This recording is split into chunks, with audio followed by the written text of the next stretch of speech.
oddiy baklashka bilan qo'lni mana bu holatga keltiramiz mana. Videoni oxirigacha ko'ring. Assalomu alaykum barchaga. Bugun sizlar bilan mana bu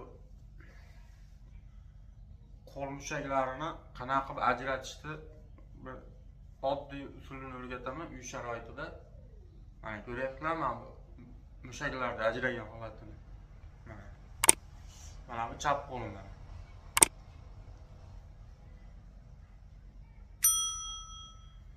Oddiy uy sharoitida oddiy baklashka bilan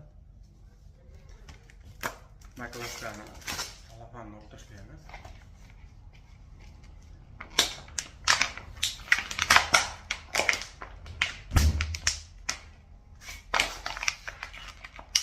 Abi qopqog'ini sekin ochib baklashkani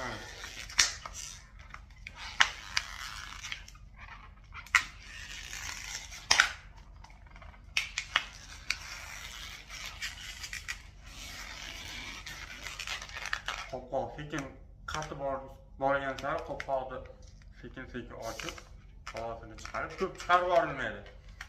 Ozgina havo qilganda yana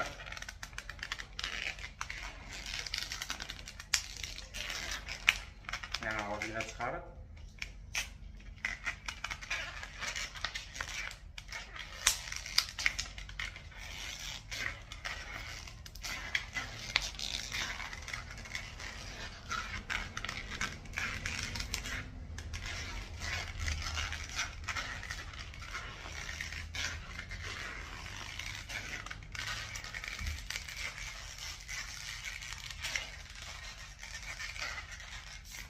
mana shu holatda baklashkani havosi chiqib ketguncha, bo'sh joyda qolmaguncha buni eshish kerak. Har kimni imkoniyatiga qarab qo'l charchaguncha, o'zi qo'l charchaydi. Qo'l terlaydi, charchaydi. Mana bu qopqoqni taglari ham bo'sh joyda qolmaydi.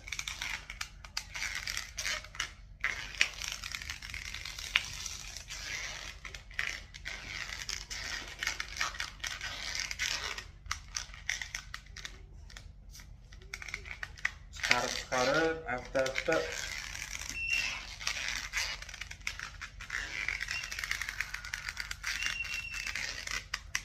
baklashka mana shu holatga kelguncha bu aylantirib eshilaveradi baklashka. Mana mushkullar